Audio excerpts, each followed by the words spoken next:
voz maravilhosa. E você sabe que, antes da gente ir pro intervalo, eu perguntei pro Marquinhos o seguinte.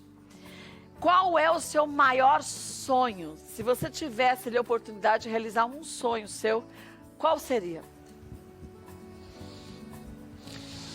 Ah, meu Deus. Bom, saúde acima de tudo, né? Para que eu possa realizar as coisas, mas eu acho que nesse momento, eu estava falando para a Cíntia, eu cresci na televisão já no Ceará, desde os 12 anos que eu sou de televisão. Eu sou uma cria da televisão, eu sou um bicho da televisão. Então, eu queria muito, claro, eu quero um emprego e queria muito continuar na televisão. Não é só cantando, né? Não. Ter chance em reality. Aliás, se for para não cantar, eu acho até melhor. Mas menino, já É, pode fala deixar assim, não. cantar, Eu homem. acho melhor.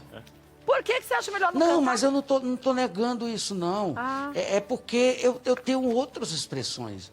Eu sou ator, né?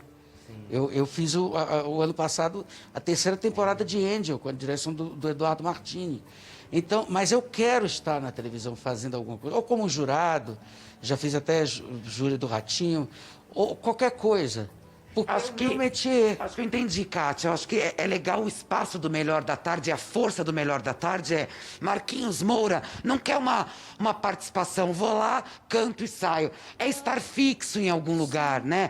Como jurado, dentro de um reality, mas que possa mostrar outras habilidades, até por trás das câmeras, mas que seja realmente um ganha-pão, algo mais constante, né? Sim, e é o que eu sei fazer. E sabe. Né?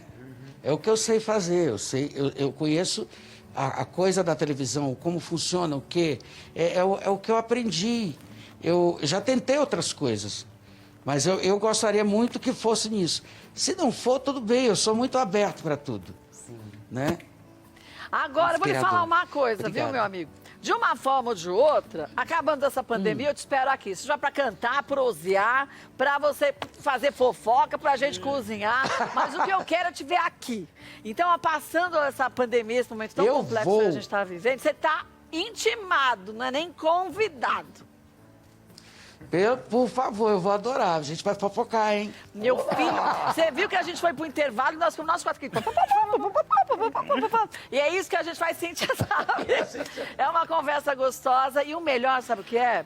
É quando a gente vê uma pessoa como você, extremamente talentosa, e você tem uma alma muito de luz, mas que muitas vezes você não achei que você foi ludibriado, mas todo mundo vive altos e baixos. Então, às vezes, ao invés da gente olhar só o lado que não funcionou, a gente vê o que não funcionou, o que está impulsionando a gente. E logo você vai ver que você vai estar num outro estado completamente, tanto financeiro como emocional, viu, meu amigo? Tenha certeza disso, viu? Olha, siga o Marquinhos Moura nas redes sociais. Se Deus quiser. @Marquinhos Moura Oficial. Vai lá e segue. Marquinhos faz umas postagens hilárias. Ele conversa com todo mundo lá pelas redes sociais. Siga e depois, quando você tiver live, avisa pra gente divulgar também, tá?